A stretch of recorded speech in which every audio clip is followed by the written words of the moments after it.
Então vamos todos elevar o nosso pensamento a Deus, nesse momento, a serenar os nossos corações, os nossos pensamentos, para que a gente possa extrair o melhor aqui do nosso estudo, da colaboração de cada um aqui, a colaboração amorosa de cada um que nos traz nessa nossa segunda-feira, para que a gente possa recarregar nossas energias nesse momento, seguir sempre alinhados com os ideais cristãos, que a gente possa colocar em prática esses ideais na nossa vida, no nosso dia a dia, no nosso cotidiano, que a gente possa focar na nossa reforma íntima e que Deus abençoe o nosso estudo da noite de hoje.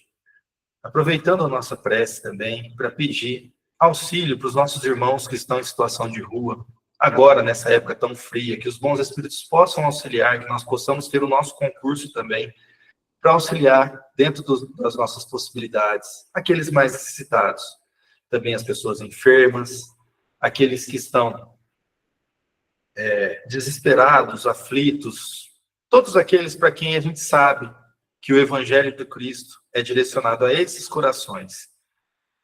Pois como a gente sabe, a gente sempre gosta de repetir essa máxima, que o Cristo é o médico dos médicos, e quem precisa de médicos são exatamente aquelas pessoas que estão doentes, como nós reconhecemos os nossos erros e as nossas falhas nesse momento, e pedimos o auxílio espiritual do nosso grande mestre. Pai nosso que estais no céu, santificado seja o vosso nome, venha a nós o vosso reino e seja feita a vossa vontade, assim na terra como no céu.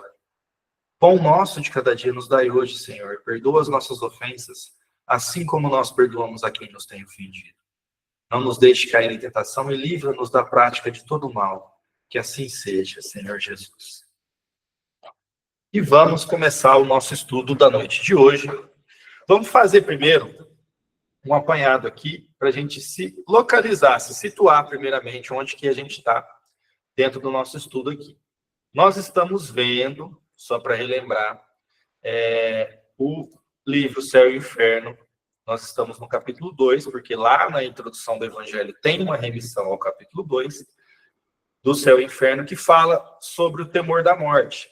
Tá? Nós estamos no item 9, que é o último item da primeira parte, que é causas do temor da morte. Tá? Hoje, se tudo correr bem, se o nosso estudo fluir, nós vamos adentrar no item 2 também, desse capítulo 2, que é porque os espíritas não temem a morte. É um item já um pouco menor, né?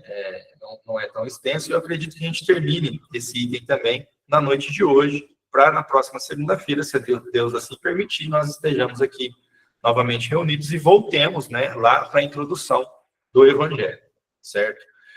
Nós estávamos aqui, justamente, a remissão que é feita no Evangelho é por conta do materialismo a que Sócrates e Platão se referiam, né, na doutrina deles. Né? A introdução do Evangelho, onde a gente está com o nosso estudo agora, faz um comparativo entre as doutrinas de Sócrates e Platão e a ideia cristã, que viria, né, séculos após, e coloca aí Sócrates e Platão como precursores dessas ideias pregadas pelo Cristo, mais tarde, né, que são os pilares aí fundamentais do cristianismo. E fazendo essa comparação, inclusive, né, um adendo aqui pessoal, dessa vez, né, desse nosso estudo mais aprofundado do Evangelho, que eu pude perceber que realmente essas ideias, elas são, em muitos pontos, muito similares às ideias do Cristo.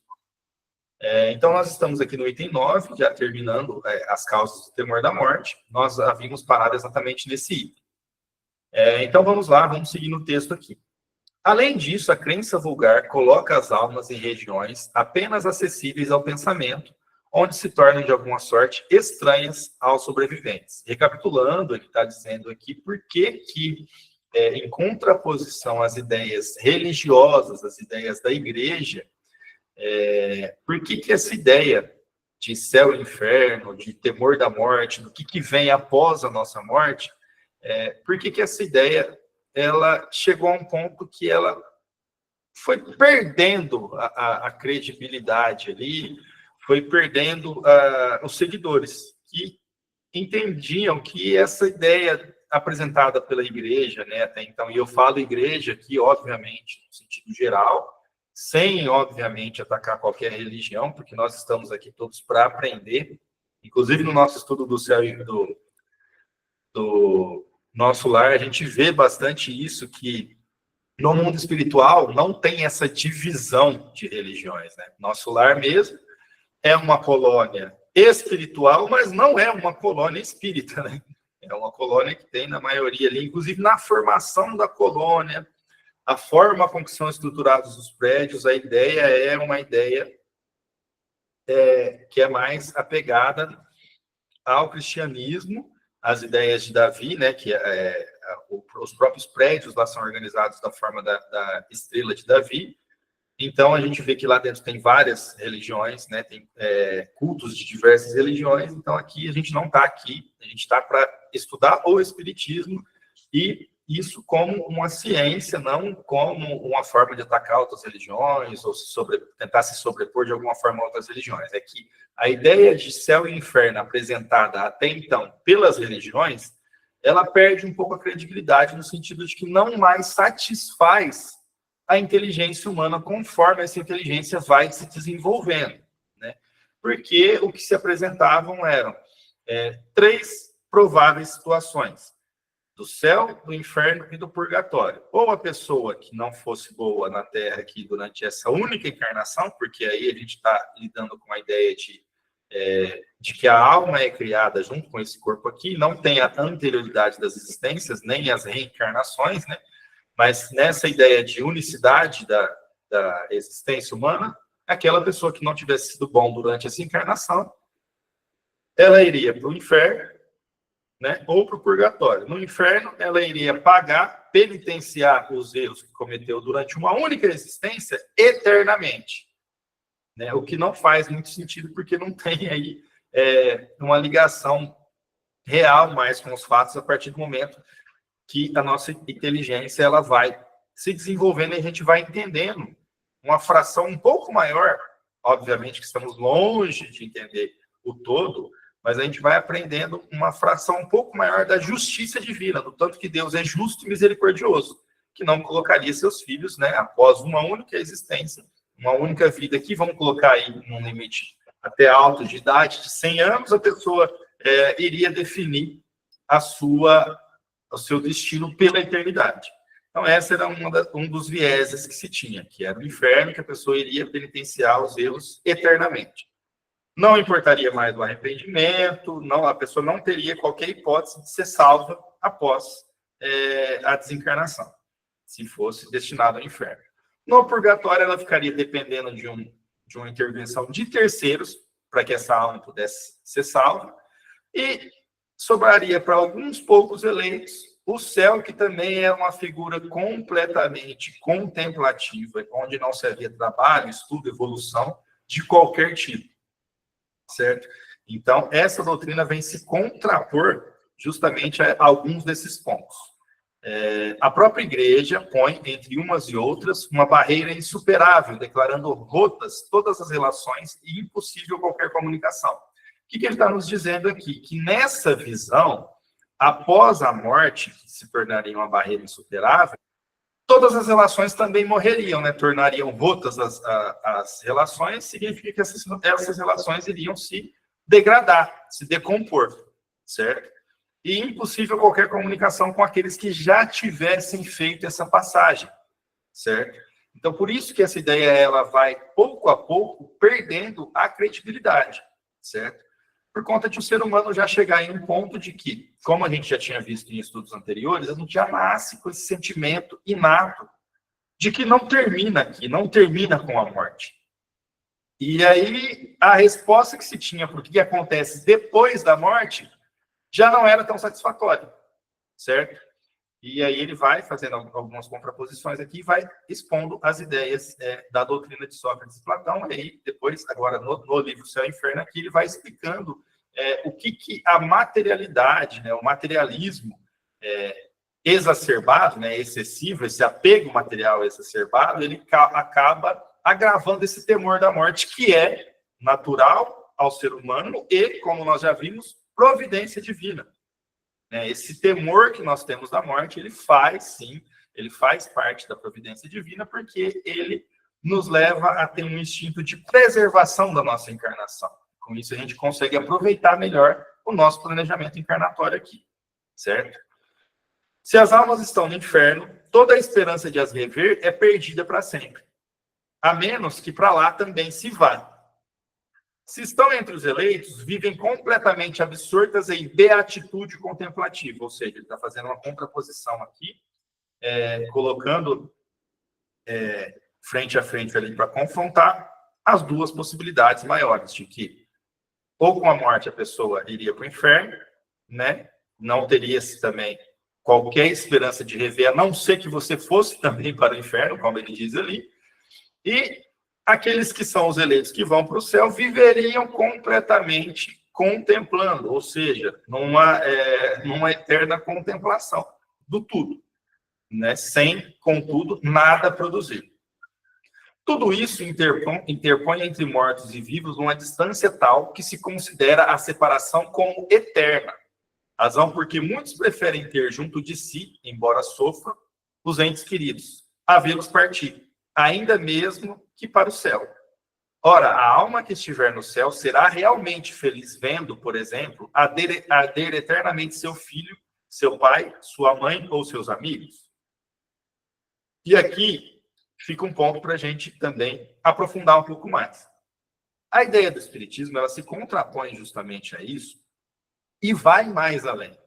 Nos mostra que aqueles que conseguem, dentre os eleitos, alcançar um patamar evolutivo mais elevado antes daqueles entes queridos, o que acontece geralmente?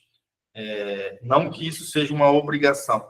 Essas almas, esses espíritos que conseguem alcançar esse patamar evolutivo mais rápido, ascender mais rápido do que aqueles que lhes são queridos, eles podem ter a opção, sim, de ajudar, né, de retornar, regredir na sua evolução, encarnar novamente entre esses entes queridos, para ajudar, auxiliar esses entes queridos nas suas provas e expiações, para que essas pessoas possam também ascender, para que todos possam ascender juntamente a um patamar evolutivo mais elevado, certo? E aqui fica bem claro esse ponto de que há uma contraposição, há uma ideia assim que nos gera um certo afastamento com relação a céu e inferno, quando se pensa que eu posso ser salvo, por exemplo, nessa beatitude contemplativa que ele nos relata ali. Como que seria a felicidade plena de um indivíduo que conseguiu a sua salvação, mas, todavia, ele observa eternamente os seus entes queridos pagarem eternamente no inferno pelos seus erros, certo? Então, de toda forma, essa ideia de inferno eterno, que a pessoa vai para lá e vai ficar queimando no fogo do inferno eternamente, ela não satisfaz nem sequer a alma daquele que deseja ir para o céu, né?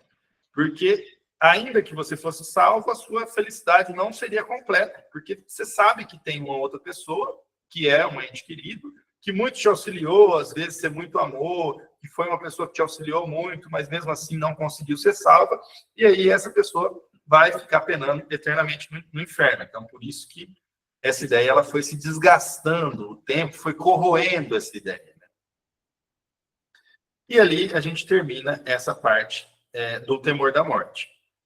E aqui a gente já vai iniciar, já vamos colocar uma pimentinha aqui. Por que os espíritas não temem a morte? E eu vou abrir agora a palavra para vocês, porque eu gostaria de saber a opinião de vocês do que mudou, né, ao começar a estudar, ao começar a entender o espiritismo, o que mudou na vida de cada um com relação ao temor da morte, ou mesmo, não só ao temor da morte, a visão que se tem da morte, não só a nossa morte, mas dos nossos entes queridos. Gostaria de uma colaboração de vocês aí para saber, porque isso vai contribuir muito para o nosso estudo daqui para frente. Qual que foi, assim, a ideia que vocês mais viram que mudou com relação à morte, depois de adentrar o espiritismo, conhecer, estudar, enfim? O que mudou na vida de vocês com relação a essa visão da morte?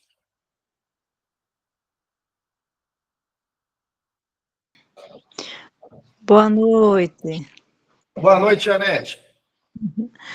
Eu vou falar um pouquinho assim, além do que a gente já comentou, né? Assim, além de aceitar, que hoje a gente aceita porque a gente já compreende um pouco, né, do que a gente tem estudado e assim, e saber que é uma religião que nos mostra assim que depende de nós, das nossas atitudes, né? Aquela perspectiva que eu tenho assim, não, depende da minha reforma íntima, algo que eu possa alcançar. Eu não vou depender disso ou daquilo, de uma religião que eu vá lá todo dia, né, e fazer a mesma coisa. Não, vai depender do que eu tenho no meu coração, no meu pensamento, do meu agir, né, e almejar uma coisa boa, né, e não só para mim, como você falou aí. Como é que eu vou ser feliz? E a religião espírita diz isso, né, fazendo pelo outro, quando a gente serve o outro, que a gente tenta mostrar ao outro que a vida é boa, que você seja, seja bom aqui, faça o bem, que você vai ser feliz, se não aqui, em outra vida. Acho que,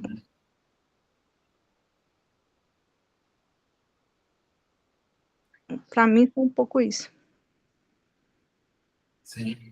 Nos dá uma perspectiva diferente, né?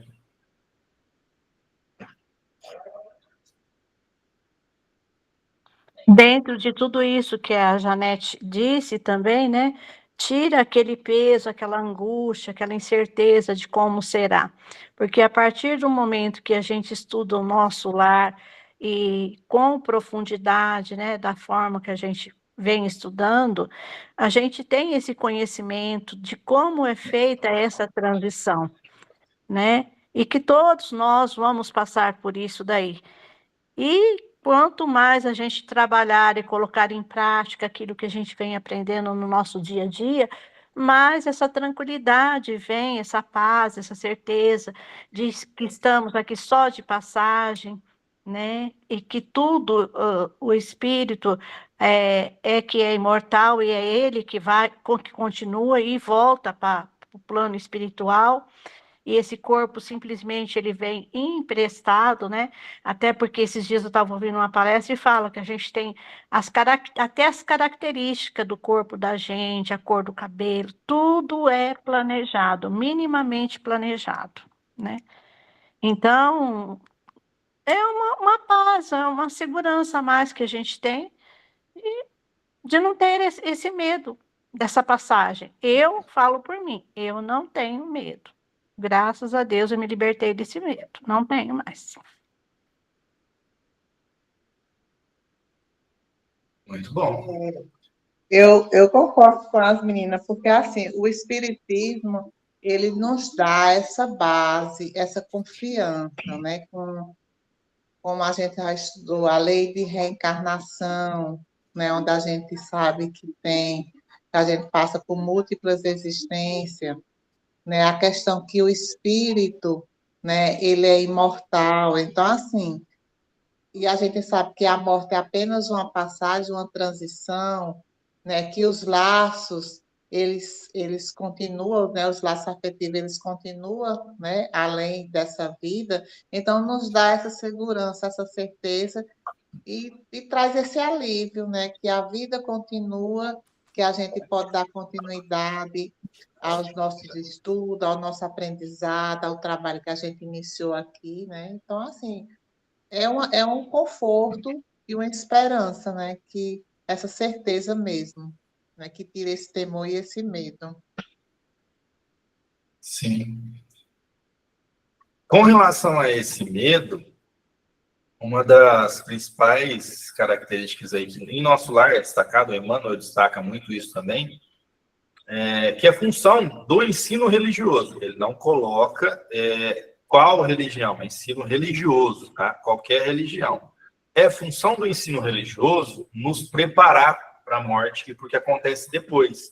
E é função do ensino religioso também nos dá o substrato de informações que é necessário para, pelo menos, aplacar, diminuir um pouco esse medo, ou mesmo chegar ao ponto, né, de não ter mais esse medo, porque a gente já entende que é algo natural, certo? Então, essa é uma das propostas do Espiritismo também, é de trazer, né, como a gente gosta de chamar, né, o Consolador Prometido, que é o Espiritismo, é de trazer essa calma, essa paz, essa tranquilidade, de saber que, mesmo quando as coisas estão dando tudo errado, está tudo certo. É assim que tem que ser, não termina aqui. Não é porque as coisas talvez saiam um pouquinho do nosso planejado, saiu do planejado do nosso planejamento encarnatório, né, do nosso projeto encarnacional. Então, isso é uma das coisas que me traz bastante tranquilidade também. Do meu ponto de vista, uma das coisas que traz é essa tranquilidade, da gente saber que tem as encarnações, e também de, quando a gente se pega muito aflito com diversas coisas que a gente tem que melhorar, que a gente tem que resolver, a gente saber que a gente pode desanimar. Isso é normal do ser humano. A gente vai desanimar, e não uma, várias vezes, tá? Isso aí é normal. Mas a gente não pode desistir. Desistir nunca. Desanimar, a gente vai desanimar às vezes, mas desistir nunca. Até porque se a gente parar e analisar bem a fundo essa questão aí, não tem nem como a gente desistir. Né? Não existe desistência. Né? Sendo o espírito imortal, nós não temos como desistir. O que a gente vai fazer? A gente tem que continuar do ponto que a gente parou sempre. A gente pode estacionar, depois continuar. Então, tudo aquilo que a gente passa de dificuldade aqui, que a gente consegue transpor, é uma dificuldade a menos para a gente transpor nas próximas encarnações. Ora, isso é bem claro, a Haroldo fala muito, de uma forma muito aberta e muito direta isso. Resolver um problema aqui, vai aparecer outro. Porque nós estamos aqui para isso. Nós estamos aqui para evoluir. Não se evolui sem transpor os obstáculos, né, que são inerentes à própria jornada, à nossa escalada evolutiva. Então, cada um dos obstáculos que a gente enfrenta, por menor que seja, que consegue transpor, é um obstáculo a menos para a próxima encarnação. Isso traz uma paz, traz uma tranquilidade, traz uma força, às vezes, para a gente enfrentar os problemas do nosso cotidiano. Então, no meu ponto de vista, isso é algo muito bom. Emmanuel destaca muito, e o nosso lar destaca muito, com relação ao ensino religioso, né, como eu dizia. Que muitos seres, isso é uma fala, eu não lembro agora, eu só não vou lembrar se é uma fala de Emmanuel ou se é uma fala que está no nosso lar, de que muitos seres chegam, né, ao mundo espiritual em perturbação por falta de conhecimento, por falta de ensino religioso a respeito da morte, a respeito do que acontece com o espírito, certo? Então, essa questão, principalmente da forma de lidar, né? Não só da diminuição do medo, mas da forma de lidar e entender a morte, é uma questão que dentro do Espiritismo foi onde eu mais encontrei assim, respostas. Mais alguém quer dizer alguma coisa, falar sobre a própria experiência com relação a esse temor da morte, o que mudou? Eu quero, Wellington. Boa noite, Cristina. Boa noite. Boa noite. Olha só, isso tudo aí que você falou, eu entendi tudo. Mas, na verdade, eu ainda tenho medo. Não vou falar que eu não tenho, porque eu tenho. É uma coisa desconhecida, por mais que explique, por mais que você fale, aí está nos livros, você mostra tudo, mostra o nosso lar, mostra não sei o quê, mostra, mas ainda tenho medo, tenho aquele receio, não sei onde eu vou estar, não vai, em que lugar que eu vou estar, como diz mesmo, eu vou estar num umbral, como é que eu vou estar, né? E aí vem medo, por mais que você aprenda, sabe, estude, mas ainda tem este receio, esse medo. É um medo, não é nem receio, é um medo mesmo. Cristina, eu vou aliviar o seu medo, Cristina. A única certeza que você vai ter da vida é que você vai morrer um dia. Aliviou muito. Ajudou, Aliviou, né? Ajudou demais. Cristina, falando em medo da morte, você já leu o livro As Vidas de Inês de Roma? Quem, eu? Não, não Sim. li, não. Não li, É não, mas lindo eu esse já li livro. outros É livros lindo esse falando livro. sobre Chorei isso. muito. E, A Inês de Roma foi Ana, a avó de Jesus. A primeira parte do livro, ela conta todo o sofrimento, toda a vida que Jesus passou aqui, como avó, contando as coisas que ele fazia e os feitos. Ela morreu primeiro e recebeu a missão de acompanhar Jesus, junto com outros espíritos de luz, acompanhar Jesus no período, no final da reencarnação de Jesus, aqui. E ela aprendeu como ele fazia a manipulação dos fluidos para fazer os ditos milagres, né? As curas, as coisas. Ela, quando Jesus desencarna, diz que ela ia testemunhar também a fé dela. Ela desce como Inês, nasce na família Cláudios, em Roma, e aos 9 anos ela afirma, uma menina muito bonita, e ela afirma para os pais que não quer se casar. O grande amor da vida dela é Jesus Cristo, o Nazareno, na época da perseguição. Ela, menina, adolescente, foi condenada à morte porque era seguidora de Jesus Cristo. No momento, o castigo dela foi ficar exposta num cabaré, né? Numa zona onde as mulheres vendiam o corpo, e a pena era ficar nua. E ela, com o pudor, né?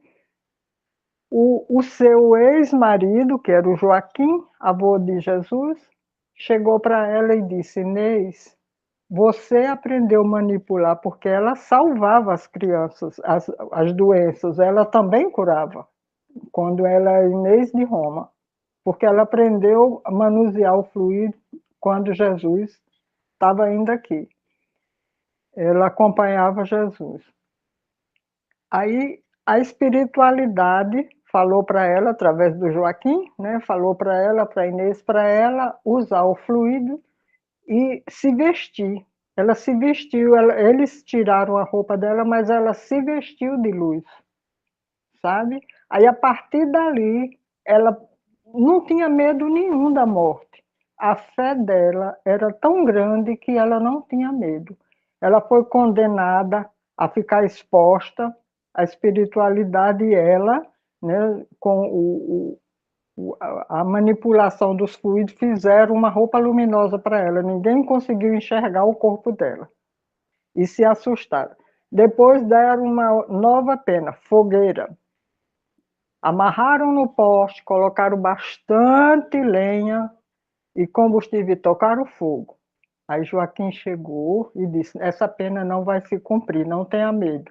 E ela tranquila, orando, rezando, cantando, e não tinha medo. De repente, Joaquim disse: faça com que as labaredas não encostem em você. Elas divergiam de onde Inês estava. A população toda que estava assistindo correu com medo. Aí o governador e o vice-governador de Roma na época, o que fizeram? Vamos decapitar, vamos cortar a cabeça. As pessoas que deveriam cumprir essa pena, e ela foi tranquila, como se não fosse morrer, porque ela não tinha medo da morte. Ela foi, colocou a cabeça no cepo, né, na tora de madeira, ajeitou o cabelo, e o rapaz que ia fazer a ação tremia tanto e pedia perdão a ela e desculpa, mas tinha que fazer porque tinha família para criar, se não fizesse ele que ia morrer, né? Ela disse que não sentiu a morte, porque ela foi arrancada do corpo antes de tudo acontecer. Então, eu acho que a fé da gente também, né, à medida que a gente vai estudando o espiritismo, que a gente vai vendo que tudo não termina aqui, como a gente aprendeu na infância, que tudo se acabava no túmulo, né? A gente já abriu esse leque mais um pouco e viu que isso não é verdade, né? Então já perdeu um pouquinho do medo, né? Eu vejo assim, depois que eu li esse livro, é porque eu passei por um colega que ele só faltou não deixar eu terminar de ler esse livro, doido para ler também, porque ele via que eu chorava muito, lia na hora do almoço e chorava um pouco, porque é Agora bem sim, emocionante. Quem puder ler, leia, porque é lindo demais. E ela fala que vai, em outros livros, ela conta também outras vidas que ela teve, que ela também trabalhava os fluidos. Eu estou doida para saber quais esses livros que eu comprar. Lindo demais, pois leiam, viu? O medo da morte, eu também tinha, assim, igual você, eu tinha aquela coisa de ter medo, de saber se eu vou encontrar minha mãe de novo, e aquela coisa. Mas eu já estou aliviando um pouco esse lado, sabe? Eu espero que você também alivie, porque a gente vai tendo uma certeza quando a gente começa a ler esses exemplos, né, de pessoas de fé fervorosa mesmo, aquela fé verdadeira, né, do tamanho de um grão de mostarda, a gente vê que isso aqui não é nada, é tudo passageiro, é como uma escola. A gente vem com a programação, ou seja, tem X matérias para estudar no decorrer de um ano. Se você passar, ótimo. Fizer tudo direitinho, ótimo. Você passa para a série seguinte, vai aprender coisas novas. Se não, você não vai voltar para o ano anterior. Você continua naquela série, você estaciona, sabe? Então, isso já me dá um consolo, já me dá um alívio. Eu sei que eu vou encontrar, ou mais cedo ou mais tarde eu vou encontrar, que eu vou ter outra vida, que eu já tive outras, sabe? Se a gente disser, não, eu tenho medo de não trabalhar para perder o medo vai avançar. agora sim, no caso aí de Cris, ela já tem o conhecimento, né, da doutrina espírita, né, sabe que a vida continua, né, essa certeza, mas aí ela que tem que investigar ela mesma, né, se conhecer o que é que está por trás, né, desse Desse medo. medo. Então, É será que verdade. não seja o apego de a questão, né, do filho, como é que vão A ficar? família, Oi? o apego à família. Justamente o apego à família, na incerteza de como eles vão ficar. Às vezes não é nem você, no caso da sua passagem, mas sim daqueles que ficam. Então, assim, então você tem que investigar e ter essa preparação, tanto para você como para eles. Aí você vai Também, superando. Eu também acho, pode ser, viu, Éder? também, Principalmente para Cristina. Porque se ela não se Justamente. preparar para isso, ela não É, vai seguir o caminho dela. Ela vai ficar parada é, na casa dela, querendo ajudar, ninguém vai ver ela, e é, a família vai continuar. vai E continuar. Cristina, no caso, exatamente. ela vai estacionar até que aconteça um resgate para encaminhar ela, mas aí ela tem que ter o querer dela. Então, tem que trabalhar agora, porque, Cristina, você viu, Lúcia contou uma história, mas no final, é o que eu falei, ela morreu. É a única certeza que você tem da vida é que vai morrer. Todos nós vamos morrer um dia. Então, assim, trabalhe isso, porque às vezes a pessoa tem um apego aos familiares, tem pessoas que têm apego aos bens materiais, então são coisas que não levamos nada. Fizemos nossa parte, nossos filhos estão criados, graças a Deus. Se eu for amanhã, eu vou ter que seguir o meu caminho. E tudo que eu adquiri, eu não vou levar nada, vai ficar tudo aí. Então, trabalhe isso, minha linda. Você vai morrer um dia. Ou mesmo, É, graças a falando Deus que a assim, gente morre. falando assim é fácil, mas quando a gente vê assim de perto, não é tão fácil assim, não é? Quando você está no Mas hospital doente, né? É muito complicado, gente. Não é fácil desse jeito que vocês estão falando, esse não. medo é natural, viu, Cristina? Esse medo é É. natural. Graças a Deus que a gente morre, porque você já pensou se a gente não morresse para receber um treinamento e uma nova oportunidade? Já A pensou que gente, a seria, gente ficaria não é não? sempre na ilusão aqui, que está É, vivendo aqui do momento, e não ia ficaria ter uma estacionado visão na, mais ampla. ficaria estacionado naquela faixa, né, não, Hélio? Não passava disso. Mas eu entendo bem esse medo. Eu tenho esse medinho também de não saber o que acontece depois, para onde que vai. Porque a gente sabe, a gente tem a certeza. Mas aí chega na hora do sono, você pede para fazer o sono mútil e tudo mais, só que você vai, faz as coisas e não se lembra. Então, assim, a gente não tem essa visão igual eu estou vendo aqui, tudo que tem à minha volta, onde eu estou, eu sei, tem essa continuidade, tudo. Essas coisas do mundo espiritual, a gente tem esse vislumbre, mas não vive elas ainda. Então, isso é diferente. Esse medo da morte, ele é natural. Mas, assim, uma frase que eu me lembro muito bem de Emmanuel, não, essa é do Nosso Lar mesmo, do André Luiz, que quando ele diz sobre a família e tudo mais, uma das pessoas que estava conversando com ele, que eu não lembro agora aqui, diz para ele que o mesmo pai, que é pai dele, que providenciou, né, o mesmo Deus que é pai dele, que providenciou até a ida dos benfeitores lá no umbral para resgatar ele, é pai também dos filhos dele, da família dele, e não vai deixar ninguém desamparado, como não desamparou ele. Então, da mesma forma que Deus, Jesus, não desampara a gente, não vai desamparar nossos entes queridos também. E lembrando, cada um tem a sua missão. Isso que Mesmer nos disse aqui também, sobre essa questão de o espírito ficar ali, preso e tudo mais, nesse capítulo vai falar exatamente disso. Né? Dessa questão de, se você ficar muito apegado ali ao materialismo, com muito medo, você vai ficar parado ali, estagnado, e não vai continuar, né? Vai ficar no estado de erraticidade, que a gente chama.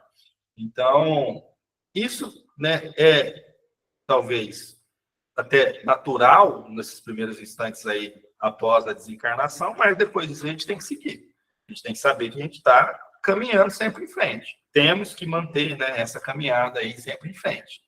Tem que trabalhar, estudar e continuar. Mas esse medo é completamente natural, não só natural. Deus nos fez assim, a providência divina, nós tenhamos esse medo da morte. Assim, se eu soubesse que eu ia para a luz, se eu ver, é a luz, eu vou correndo, vou voando. Aí vai mais tranquilo.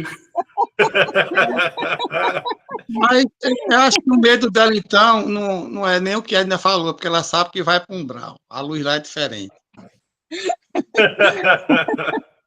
Deixa eu só contar uma historinha. Ó, quando eu era mais novo, eu todo dia pedia a Deus para ir primeiro do que mamãe. Eu não queria ver a passagem de uma morte de mamãe de jeito nenhum. Então eu pedia a Deus, eu rezava para não deixar para mim não ir depois dela. Eu queria ir antes.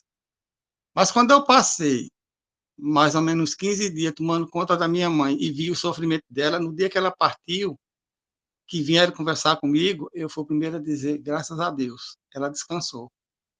Então, tudo aquilo que eu pedia antes, eu vi que era egoísmo da minha parte, entendeu? Porque eu não queria sofrer a dor da perca dela. Mas se eu morresse, ela ia sofrer a dor da minha perca. Então, de certa forma, eu estava sendo egoísta. E se esses 15 dias que eu vi ela sofrendo por uma doença que ela teve, e eu ainda, mesmo assim, continuasse pedindo para ela não morrer, que eu queria morrer primeiro, aí eu acho que eu estava cometendo uma falha maior ainda. Então, no dia que ela partiu, foi um alívio, e ao mesmo tempo eu disse isso, graças a Deus, porque ela agora descansou, ela saiu daquela situação que ela estava. Então, assim, a gente tem que procurar se acostumar com isso. Você falou, não, quer dizer, a pessoa está no hospital doente. Quando a pessoa vai para o hospital e está doente, aí que a pessoa tem tempo de se preparar, dependendo da doença. O ruim é quando você está em casa, que sai uma pessoa da família e chega a notícia, o carro pegou, matou. Aí sim, você nem se preparou, mas quando a pessoa está no hospital... Né? Tem um choque, né? Exatamente, você já vai se preparando. Essa questão aí é bem interessante mesmo, que a gente vê a providência divina, tanto que é grandiosa, né? Tanto que a misericórdia divina é grande, que na prova da sua mãezinha mudou algo na sua evolução. Não só na dela, mudou na sua forma de ver. E agora você pode, ao invés de, não quero ver a morte de mamãe, eu queria ir antes e tal, você pode já saber que, como ela foi antes, ela está lá do outro lado, e quem vai te estender a mão ali na hora que você estiver fazendo essa passagem? Sua mãezinha. vai ter a oportunidade de acontecer isso. Você imagina que momento glorioso de reencontro? E é isso que traz mais esperança ainda, fortalece mais ainda o amor da gente. Né? Mãe, pode falar. Ah, verdade. Cristina está mais calma agora, Cristina. Esse Mais medo, ou eu vou falar menos, viu? para a Quero ver Cristina, na hora. esse medo, Cristina, ele vai passando com o tempo e com o estudo. É.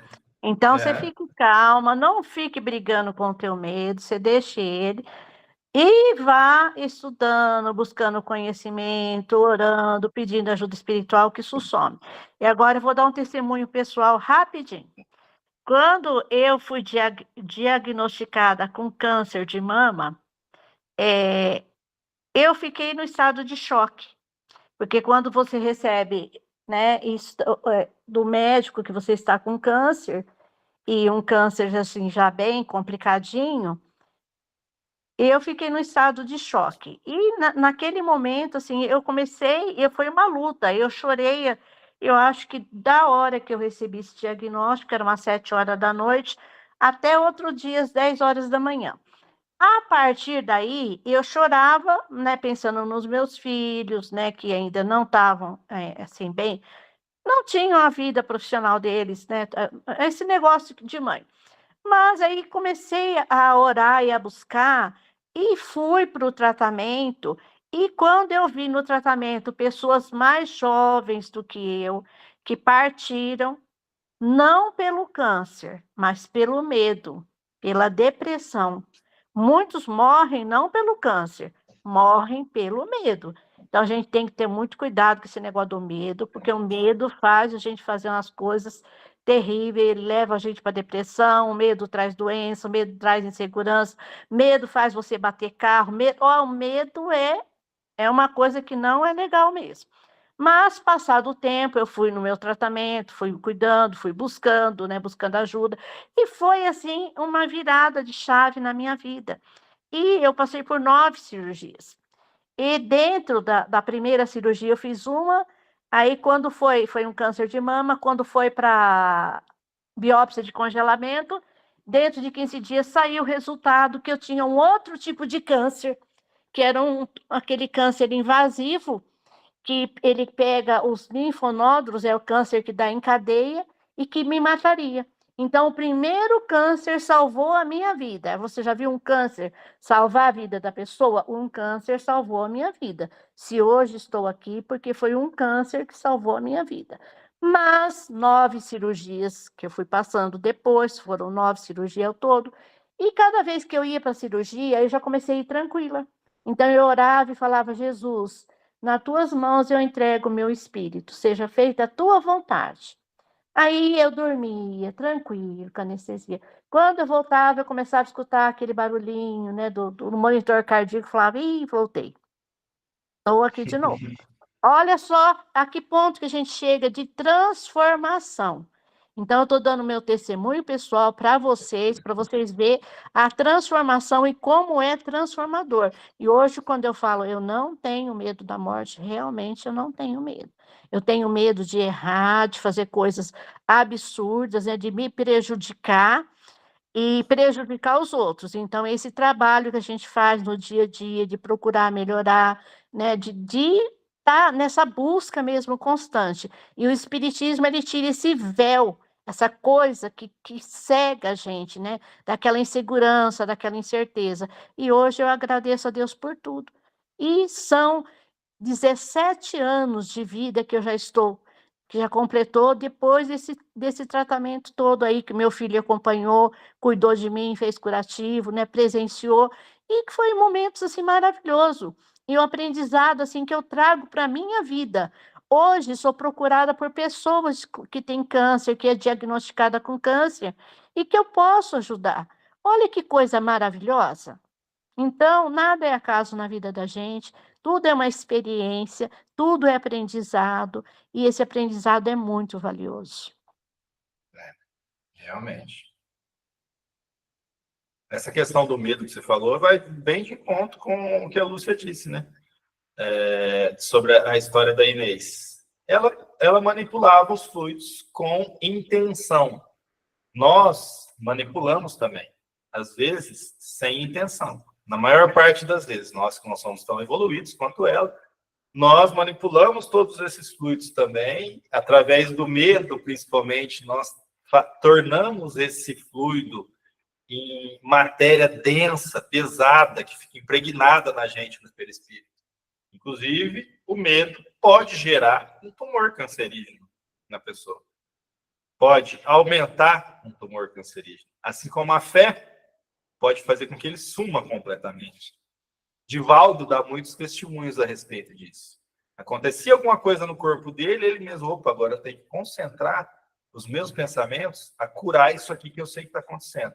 Então, eu vou imaginar minhas células se reproduzindo saudáveis, extirpando esse câncer, ele sumindo pouco a pouco, e assim vai ser. E assim era.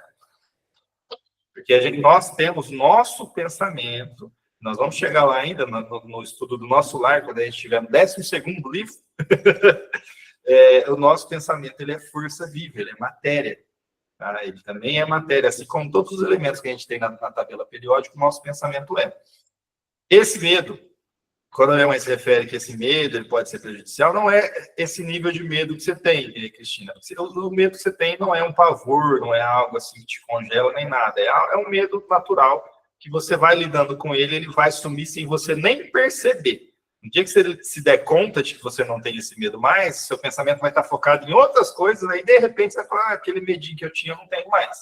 Tá? Então, você não precisa necessariamente envidar esforços para extirpar esse medo de você. Continuando estudando, continuando a nossa rotina aqui de estudo, continuando mantendo o nosso pensamento arejado, principalmente, limpo, você vai ver que as coisas, esse medo ele vai naturalmente regredindo, né, até o estado de não ter mais. A questão o que a Lúcia falou, né, sobre o livro e tudo, a gente teve vários e vários exemplos, e eu vou utilizar assim o geral, que é dos apóstolos, né? Os apóstolos eles enfrentavam a morte em condições assim inumanas, um sorriso no rosto, cantando cantigas a Cristo. No Evangelho, tem um capítulo que eu li, ele, inclusive, no estudo do Evangelho semana passada, que eu não vou lembrar agora qual que é também, mas que ele diz que a gente chega num ponto da fé ser tão grande que enquanto o corpo se contorce de dor aqui no mundo terreno, a nossa alma já está lá no mundo espiritual entoando cânticos de graça ao Senhor. Então, isso acontecia, a gente via, por exemplo, no livro Paulo e Estevão, quando relata no final a morte de Paulo, você vê que é uma transição violenta e tranquila. Que ele teve a cabeça decepada, né, por um soldado. E você vê que, a partir do momento que aquilo ali acontece, ele já começa a ver a luz, já vem, de Cristo já vem junto, já recebê-lo, né, conversar com ele. Então, é uma passagem, né, lógico. Né? Estamos falando de Paulo, né, gente? Nós estamos aqui ainda no estágio evolutivo bem abaixo. Mas nós vamos chegar nesse estágio evolutivo de Paulo, que enfrentaria a morte tranquilamente, sem qualquer pestanejar, porque a certeza do eterno já estava dentro do espírito dele. Você vê que o encontro que ele teve com Jesus, no episódio em que ele fica cego, ele tem que adentrar Damasco, a gente vê que ali as coisas já mudaram para ele. Porque ali ele já vê, e até fazendo um gancho do que a Lúcia disse, né? Se a gente não morresse, a gente ia ficar nessa ilusão aqui. Se não fosse essa aparição de Cristo, que demonstrou para ele, com todas as provas cabais, de que há uma vida após a morte, de que há um espírito, de que as coisas acontecem de acordo com aquilo que Jesus tinha pregado e tinha sido crucificado por isso, a partir do momento que ele tem essa certeza, há uma mudança mental nele. E nós vamos chegar ao ponto também de ter essa certeza, de ter essa mudança mental. Não vamos nem precisar da morte chegar para isso, que a gente já está aqui na encarnação caminhando para ter esse entendimento. Certo? Se a gente não morresse, a gente ia continuar vivendo as mesmas ilusões. Paulo ia morrer salvo. Então, teria morrido Paulo se ele não tivesse esse contato com a morte. Porque ali eu vejo, né, isso é uma percepção minha, esse momento em que Jesus aparece para ele, que ele fica cego e tem que seguir para dentro da cidade, para ele é o confronto direto com a morte. Que não estava, como ele ainda era uma pessoa em pleno vigor, numa idade, né, que não estava numa idade avançada, ainda que tinha muita energia, era uma pessoa muito estudada, inteligente, a gente não costuma fazer essa comparação, se deparar e enfrentar e encarar de frente a realidade que é a morte corporal, a não ser quando a gente já está com uma certa idade. Por exemplo, você não vai ver uma pessoa, é raro, né? São raras as exceções, de a gente encontrar uma pessoa com 16, 17, 18 anos que está preocupado com isso, com o que vai acontecer depois da morte. Nessa idade, a gente está querendo viver tudo que há aqui, no momento. Então, a gente tem que fazer, às vezes, esse confrontamento com a nossa finitude corporal. Saber que a gente está aqui, como o Mesmer disse, a gente tem uma certeza que a gente vai morrer. É que a gente não costuma, é óbvio também que não é saudável ficar fazendo esse confronto a todo momento. Mas, por vezes, a gente tem que parar um pouquinho o que a gente está fazendo, parar toda essa ilusão do que está à nossa volta aqui, nesse mundo material, e confrontar diretamente a morte. Qual que é a realidade da nossa morte? O que vai acontecer após a nossa morte? O que a gente tem que mudar? O que a gente pode fazer para contribuir para ter uma morte melhor? Isso aí faz parte da nossa reforma íntima também. E é muito interessante esse depoimento da minha mãe com relação ao medo. A partir do momento que você é confrontado com o seu medo e olha para o alto, ao invés de olhar para baixo, busca força no alto, quando acaba a nossa força, a gente vai buscar força no alto, aí a gente vence o medo. E aí, a partir do momento que a gente vence o medo, a gente já se torna um pouco mais forte. A gente vai vendo que na caminhada evolutiva, os espíritos superiores não são de cristal, eles são de diamante. Eles são muito, mas muito resistentes. São extremamente resilientes. Você não vê traços de fragilidade.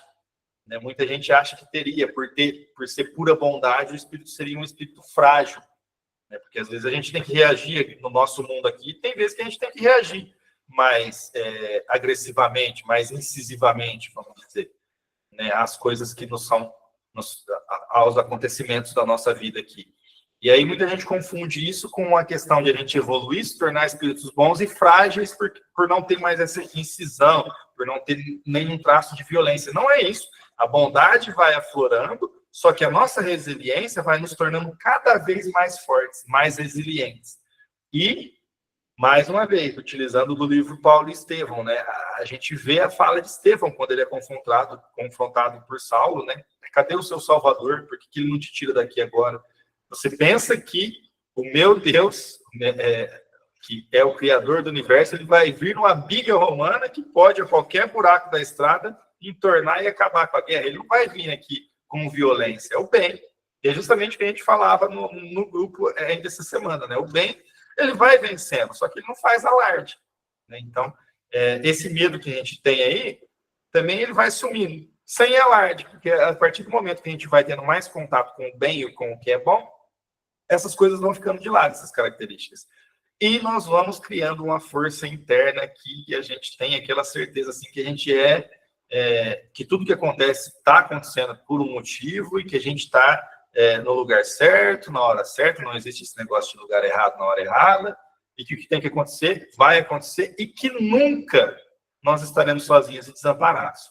Pode ser a maior dificuldade do mundo. Por exemplo, o testemunho da minha mãe, ela passou por inúmeras cirurgias, foram anos tratando. Teve quimioterapia, teve radioterapia, teve de tudo. E desanimou? Por vezes desanimou. Mas desistiu? Não. Continuou. E aí, depois disso, ela mesma está aí para dizer, né? Depois disso, aquele renascimento, parece que do nosso espírito internamente, com uma força que a gente consegue reconhecer na gente mesmo. Não é mais, depois da gente passar por esses obstáculos, essas coisas, depois da gente vencer, aí começar a dar os primeiros passos para vencer esses medos, a gente se torna mais resiliente e mais resistente, né? gente se torna mais apto a enfrentar os próximos obstáculos com mais facilidade. Pelo menos com mais consciência, né?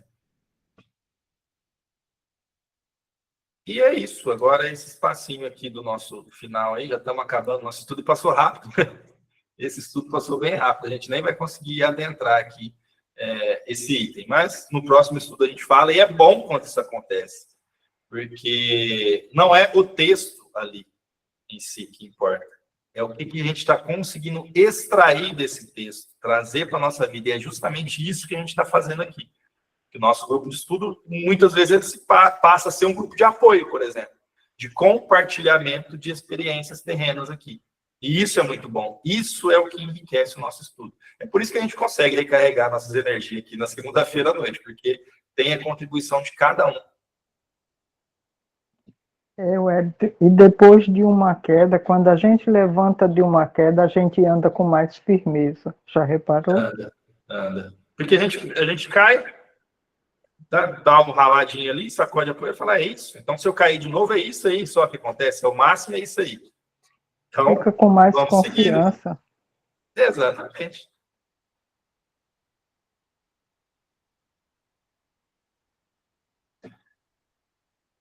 E aí, na semana que vem, nós vamos voltar daqui. Esse item aqui, só vou mostrar para vocês, ele é bem pequenininho, ele já termina, 2 páginas adiante, ele já termina. Mas tem um conteúdo, é um conteúdo que ele é concentrado, nós vamos discutir bastante ele aqui. É bom, porque no próximo estudo a gente já vai entrar diretamente nesse item, né?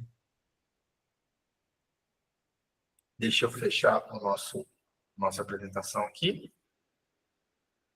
Mas e aí, você faz uma prece para a gente de encerramento?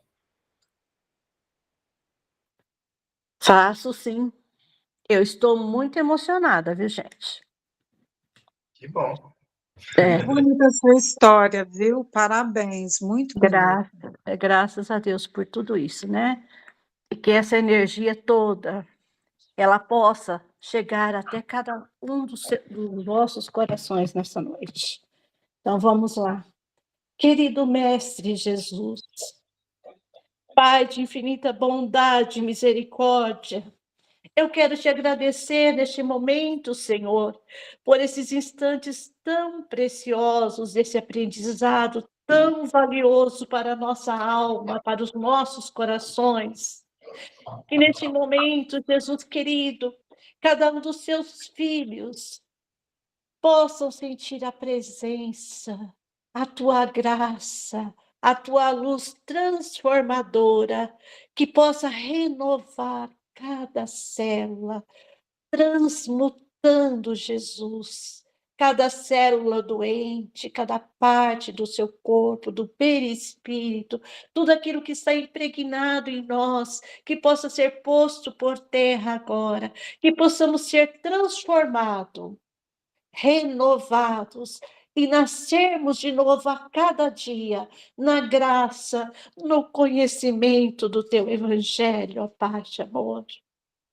Jesus, visita agora cada lar dos nossos irmãos, que esses espíritos bondosos possam adentrar cada quarto, a sala, a cozinha, cada cômodo, fazendo a limpeza dos ambientes, tirando todas as energias deletérias, mudando, colocando paz, luz do teu Espírito Santo, Pai. Que os nossos irmãozinhos de rua possam se sentir abraçados agora pelo teu amor maior, sentindo conforto no seu coração, a certeza de que tudo isso passa, e abençoa também esses anjos do bem que têm ido até as ruas levar um alimento, um agasalho, um abraço, um ombro amigo. As nossas crianças nos orfanatos, abençoa que elas possam se sentir muito amadas também. Os cuidadores, dando paciência, dando luz, dando graça, dando discernimento e o conhecimento do teu divino amor. Nos presídios, os nossos irmãos que se perderam pelos caminhos da vida, que durante o repouso do sono, eles possam ser visitados também. E eles possam ser levados para escolas espirituais, para hospitais, para tratamento, para desintoxicação daqueles que necessitam. Ó Pai de amor, nós te agradecemos, Jesus. E eu te agradeço por essa oportunidade tão gloriosa, por mais esses 17 anos para aprender, para estar aqui juntamente com os nossos irmãos hoje e dar esse testemunho da minha vida. Ó Pai, diante da minha pequenez, eu te agradeço e te peço a tua bênção, Jesus querido, para cada um de nós. Continue conosco, Jesus, nos dando a tua graça nessa jornada, direcionando os nossos passos para o caminho do bem, a nossa boca para levar uma mensagem de amor. Que tenhamos um tempinho para ao ouvir um dos nossos irmãos que está passando por uma dificuldade, ó Pai. Dai-nos a tua graça do conhecimento redentor e que durante o repouso do sono também possamos ser levados para o lugar que tanto necessitamos, Jesus, para ouvir uma palestra, para trabalhar ou para o hospital espiritual, dando-nos a tua graça e que a tua virtude do teu Espírito Santo possa estar conosco a cada dia. E eu não posso deixar de dizer, como o salmista Davi nos disse, porque o Senhor é o meu pastor e nada me faltará. Deitar-me faz em verdes pastos, guia-me mansamente às águas tranquilas e refrigera minha alma.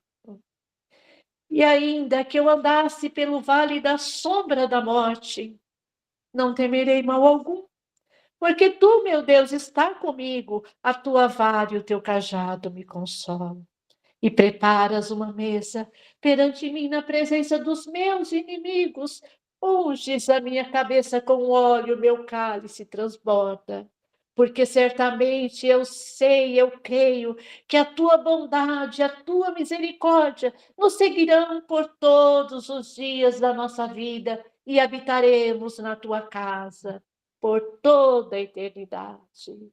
Que assim seja, Senhor Jesus.